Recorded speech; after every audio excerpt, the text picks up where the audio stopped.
Bonjour à tous, je m'appelle Gaëlle, je suis toute nouvelle sur YouTube. J'ai décidé de créer une nouvelle chaîne pour parler de la PMA. Alors qu'est-ce que c'est la PMA? C'est de la procréation médicalement assistée et ça concerne les personnes qui ont des difficultés pour avoir des enfants.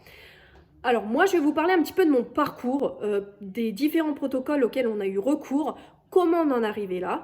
Ça vous permet justement d'avoir un témoignage supplémentaire et puis si vous démarrez en PMA, de répondre un petit peu à vos interrogations sur le déroulement, sur comment ça s'est passé, enfin voilà, faire des comparaisons plus ou moins, comment ça se passe vous de votre côté, etc. Voilà, et puis ça peut rassurer ou ça permet de comprendre certaines choses. Voilà, donc j'espère que je serai là pour vous aider plus ou moins. Après, je ne suis pas médecin, les termes techniques, je ne les connais pas, je n'ai pas les solutions miracles, mais en tout cas, ça vous permet d'avoir un témoignage supplémentaire et puis d'avoir une chaîne sur laquelle on peut échanger librement sur ce sujet, parce qu'il n'y a rien de mieux de discuter avec des personnes qui traversent justement sur toutes ces étapes, qui connaissent de quoi on parle, et ça fait du bien aussi de se sentir moins seul et de savoir que il n'y a pas que nous qui avons des difficultés. Voilà, c'est tout. Donc, pour vous expliquer un petit peu notre parcours, donc ça fait plus de 6 ans avec mon conjoint qu'on essaye d'avoir un enfant.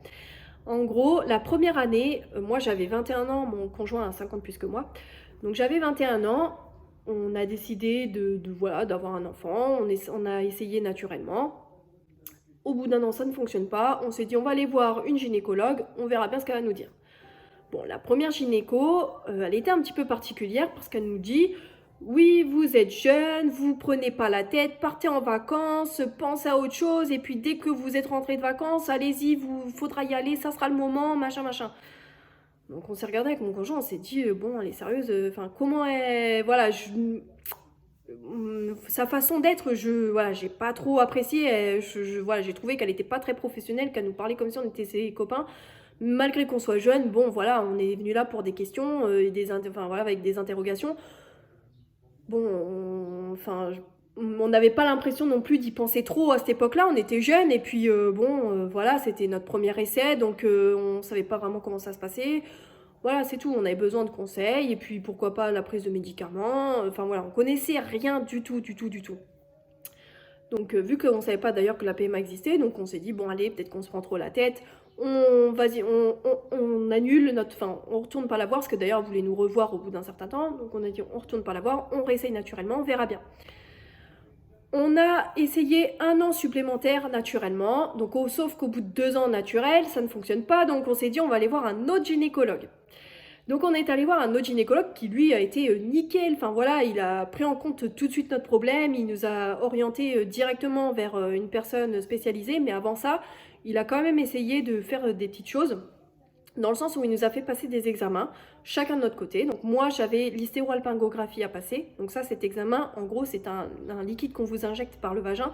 Et en gros, ça permet d'avoir le traçage de la cavité utérine, qui permet de voir s'il n'y a pas un kyste qui peut gêner justement le passage du spermatozoïde jusqu'à l'ovule, voir s'il n'y a pas une paroi qui est plus épaisse que l'autre.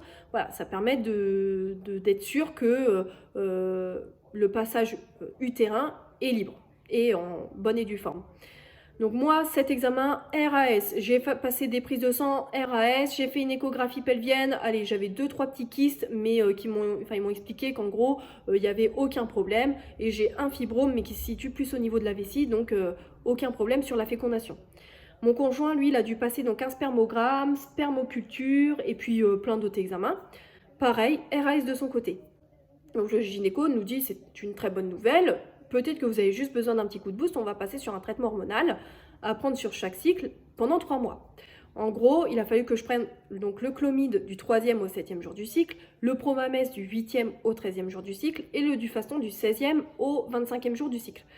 Donc j'ai pris ce traitement-là pendant 3 mois. Au bout des 3 mois, négatif, pas enceinte. Donc je retourne le voir, donc il me dit peut-être que le traitement ne fait pas effet, en sachant que j'ai expliqué que moi je ne ressentais aucun effet secondaire, je ne sentais pas que ça travaillait plus, voilà, je ne sentais pas la différence avec ou sans traitement.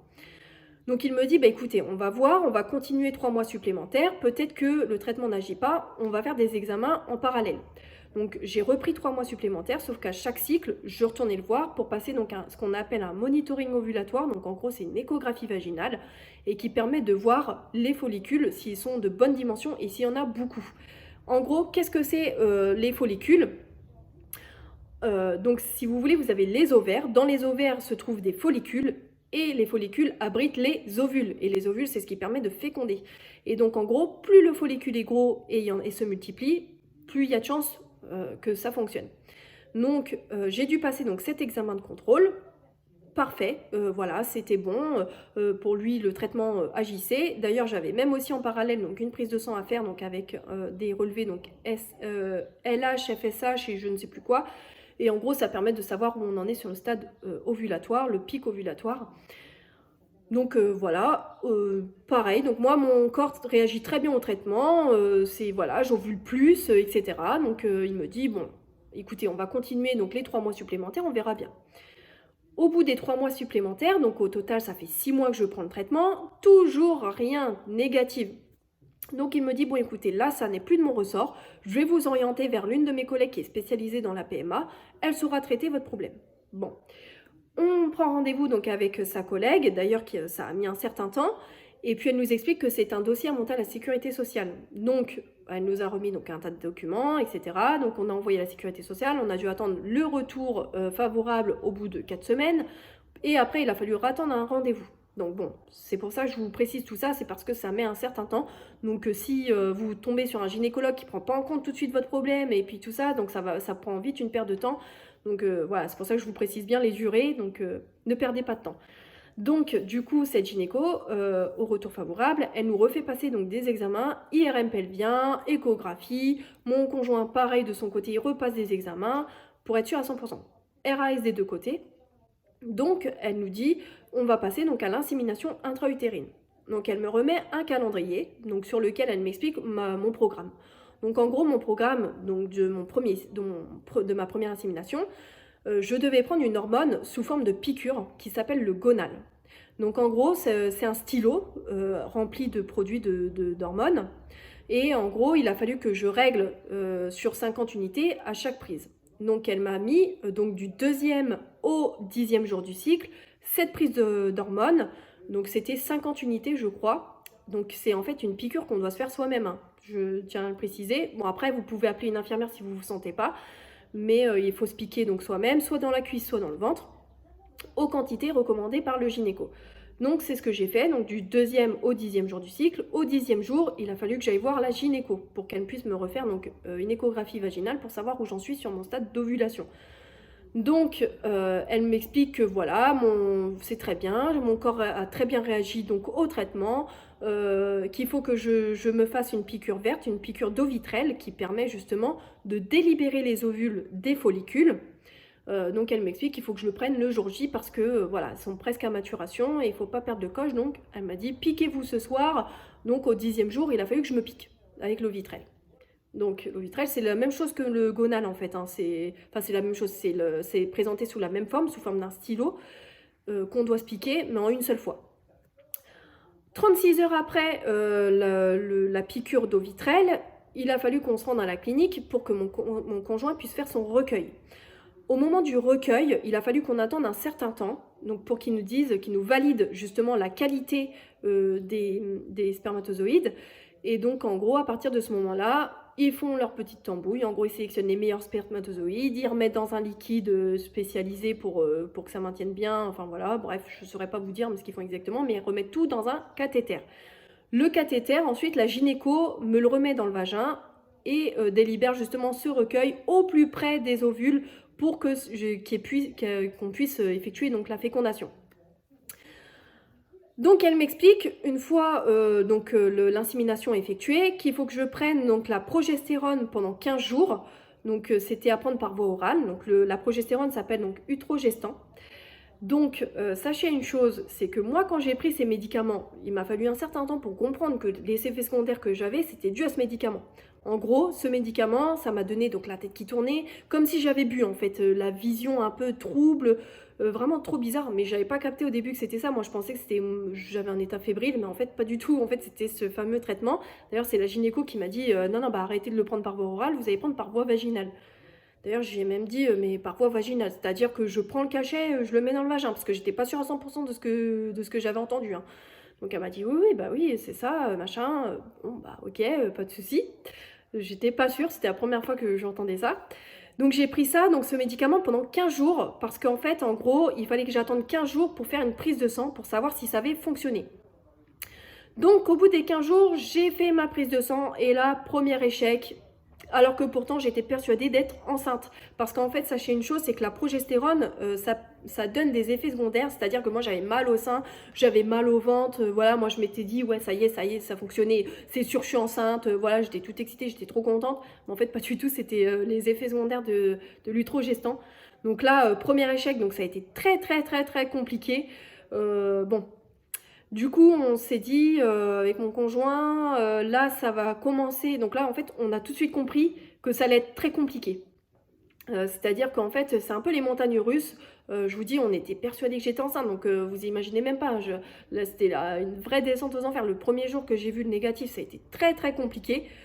Après, en sachant que j'ai tout de suite envoyé les résultats à ma gynéco et qu'elle m'a parlé tout de suite de la deuxième insémination, ça m'a permis de reprendre vite pied et puis de me pencher directement sur la deuxième insémination et de penser tout de suite à ça. Donc ça a été vite donc les montagnes russes, mais je suis vite remontée pour la simple et bonne raison que je pensais déjà à la deuxième insémination. Donc deuxième insémination, pareil, je prends le même traitement, tout pareil, sauf que les unités changent. Au lieu d'avoir 50 unités, je devais prendre donc 72,5. Donc j'ai pris ce truc-là. D'ailleurs, ça m'a même traversé l'esprit, et je vous dis, ne le faites surtout pas, parce que d'ailleurs j'ai posé la question à ma gynéco. Je me suis dit, mais pourquoi je ne prendrais pas un petit peu plus? Qu'il saurait à part moi? Après, je me suis dit, bon, si elle me prescrit ces unités, c'est peut-être parce qu'il y a une raison. Donc, j'en parle quand même à ma gynéco. Je lui dis, est-ce que si je mets plus, qu'est-ce que vous en pensez? Elle m'a dit, ah, mais faites surtout pas ça. Parce que là, vous allez provoquer une hyperstimulation. Et l'hyperstimulation, c'est sûr que ça ne fonctionnera pas. Voilà, c'est véridique. Même à une FIV, quand il y a une hyperstimulation, on ne met pas d'embryon parce qu'on est sûr que c'est un échec. Donc, elle m'a dit, surtout, ne vous amusez pas à mettre plus. Donc, c'est pour ça que je vous recommande de bien suivre les instructions et de pas vous dire ouais, peut-être que si je mets plus, ça va peut-être plus fonctionner, parce qu'en fait c'est pas ça du tout. Donc justement, elle m'a dit il faut y aller crescendo parce qu'il faut qu'on évite justement cette hyperstimulation. Donc bon, bref, donc deuxième insémination, même protocole, sauf que les unités sont un peu plus élevées que la première, même procédé, donc je vous en passe, hein. Au bout des 15 jours, bim, allez, pareil, négatif. Donc là, pareil, grosse descente aux enfers. Là, on se dit, c'est compliqué à gérer parce que, bon, on n'a pas de problème. Donc, en final, on ne sait pas où chercher. Et puis là, les spermatozoïdes sont au plus près des ovules et ça ne fonctionne pas. Qu'est-ce qui se passe? Donc, bon, troisième insémination. Donc, sauf que là, au lieu qu'elle me fasse prendre le gonal, donc cette hormone où je dois me piquer tous les soirs, etc., donc là, je dois passer sous une autre molécule qui s'appelle le ménopure. Donc, c'est pareil, c'est le même principe. C'est à prendre. Donc, pareil, elle me fait un calendrier. De tel jour à tel jour, vous prenez le ménopure de telle quantité. C'est des piqûres aussi. C'est exactement la même chose. Je prends ça. Et ben là, troisième échec. Eh ben, je peux vous dire que là, c'est très compliqué et on commence un petit peu à douter et se dire que est-ce qu'on n'est pas vraiment stérile et qu'en fait, ils n'ont rien vu, quoi. Parce que troisième insémination, négatif, on n'a pas de problème, bah justement, c'est pas normal. Mon corps réagit très bien à l'ovulation, ce n'est pas normal que ça ne fonctionne pas. Et même la gynéco est un peu désemparée. Et donc à ce moment-là, elle m'explique qu'on fait peut-être partie des personnes qui font, donc il y a 30% en fait de la population qui ont une infertilité qui est inconnue. Et donc elle m'a dit, vous faites partie de ces gens-là. Et elle m'a dit, moi je pense que peut-être ça n'a pas lieu, la fécondation n'a pas lieu parce que le spermatozoïde n'arrive pas à franchir l'ovule. Donc, désolé, petit changement de décor, j'avais plus de batterie, donc du coup j'ai dû bouger d'endroit. Donc du coup, pour vous expliquer, donc du coup, la gynéco m'explique que effectivement, on fait peut-être partie de ces gens-là qui ont des difficultés, que peut-être en fait le spermatozoïde n'arrive pas à franchir l'ovule, donc ça serait bien de songer à la FIV. Bon, là, nous, on était quand même pas... Au début, on était quand même pas chaud. Dans le sens où moi, je n'ai jamais été opérée, j'ai jamais été endormie, je sais pas ce que c'est. Déjà, les hôpitaux, ça m'angoisse un peu. Donc, bon, j'étais vraiment pas prête à ça, quoi. Le fait que je sois endormie et tout, moi, ça me stresse. Donc, j'ai expliqué, voilà, mais comment je peux... Enfin, comment on peut faire, est-ce qu'il n'y a pas un autre moyen, tout ça. Donc elle m'explique qu'on peut continuer toutes les inséminations, mais ça risque d'être à chaque fois des échecs parce que peut-être que le problème provient de là. Donc elle m'explique qu'en fait il y a différentes FIV et qu'en gros la FIV XI peut être appropriée à notre supposé problème. C'est-à-dire que la FIV XI, en gros, si vous voulez, sur l'ovule, il y a ce qu'on appelle une couronne. Donc elle m'explique que peut-être justement le spermatozoïde n'arrive pas à franchir cette couronne et que les biologistes vont pouvoir retirer cette couronne et forcer un spermatozoïde à rentrer dedans. Et elle m'a dit donc on verra à partir de ce moment-là si vous arrivez à obtenir des embryons. Bon, bah du coup, vu que là c'était avant l'été, on s'est dit on va quand même réfléchir parce que bon, c'est quand même une étape supplémentaire. Je n'étais pas sûre d'être prête. C'est tout, j'avais besoin quand même d'un temps de réflexion. Donc, on s'est dit, on va quand même attendre cet été, on va faire un petit break, on va se poser. Donc, elle m'explique, ok, pas de souci. Bah, écoutez, dans ces cas-là, si c'est favorable, je pense que le mieux, ce serait de prendre une pilule pendant les 3 mois de congé. Donc en fait j'ai dû reprendre donc, du coup le mini drill parce qu'en gros la pilule permet d'éviter des inflammations. En gros c'est plutôt préconisé quand on juste avant une FIV de prendre la pilule. Donc je lui dis bon bah ok pas de souci voilà. Donc elle nous explique donc profitez, essayez de faire un vrai break, de vous poser les bonnes questions et de pas stresser, de faire un vrai break. Donc du coup, l'été passé, donc là ça nous a fait du bien, ça nous a laissé le temps à la réflexion et on s'est dit ben, pourquoi pas. De toute façon, il n'y a pas vraiment d'autre solution. Est-ce qu'on est vraiment prêt à encaisser encore d'autres échecs en sachant que la 3 insémination, ça ne fonctionne pas? Elle a changé les molécules pour voir si c'était pas ça. Il n'y a rien qui fait que voilà, ça puisse bloquer. Donc bon, peut-être qu'elle a raison, peut-être que notre problème provient justement de cette fameuse fécondation qui n'a pas lieu et du coup, ça serait peut-être bien d'y songer. Donc en revenant de vacances, donc au bout des 3 mois de congé, on s'est dit, bon allez, on donne le feu vert. Donc on a donné le feu vert au gynéco.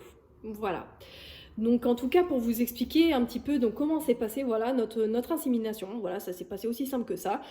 Et c'est sous forme de calendrier. Et puis moi je tiens à vous préciser donc, que j'ai eu 50 unités donc, pour commencer, après 72,5 et après je sais plus, je crois que je suis montée un peu dans les 100 mais je suis pas sûre. Mais en tout cas... ça c'est pareil, ça dépendra de vous, de votre corps. Si vous, votre problème c'est l'ovulation, peut-être que vous allez avoir des unités plus importantes. Moi par exemple j'ai une amie qui a des difficultés pour ovuler. Elle a eu donc le même traitement que moi, sauf que les dosages étaient plus importants. Donc c'est pour ça que je vous dis, moi c'est voilà mon expérience. Je suis passée donc justement sur ces étapes-là avec ces unités-là, mais sachez que ça sera différent pour votre cas. Voilà. Mais en tout cas, voilà comment on en est arrivé justement à effectuer la FIV XI. Donc je vous expliquerai tout ça dans une autre vidéo, plus en détail. Et puis si vous avez besoin justement que je vous montre comment se présente justement donc le fameux stylo rouge Gonal et l'Ovitrel, je peux vous montrer, j'ai gardé justement ces stylos-là. Je peux vous montrer comment on fait aussi. Je ne me piquerai pas bien évidemment, mais je peux vous montrer comment on les utilise. Voilà, donc si vous avez envie que je vous fasse ce genre de vidéo, n'hésitez pas à me le faire partager. Et puis n'hésitez pas donc à liker, à partager ma vidéo. Et puis si vous connaissez quelqu'un qui est en difficulté, n'hésitez pas à lui montrer aussi ma vidéo. Et voilà, ça peut peut-être donner la puce à l'oreille et puis ça peut peut-être l'aider à se lancer dans des démarches de PMA. Voilà, en tout cas, n'hésitez pas à en parler à votre gynéco et puis à changer de gynéco s'il ne prend pas en compte votre problème. Si votre gynéco vous dit que c'est dans votre tête, changez direct, perdez pas de temps parce que c'est très long et on sait que, bon, moi je suis jeune, donc bon, voilà, l'horloge biologique, voilà, on n'en tient pas forcément compte parce que, voilà, j'ai que 27 ans hein, aujourd'hui, donc je suis jeune, mais en tout cas, si vous avez un certain âge, ne perdez surtout pas de temps. Voilà, donc écoutez, n'hésitez pas à vous abonner, à liker ma vidéo et puis à me partager vos commentaires. Bye bye!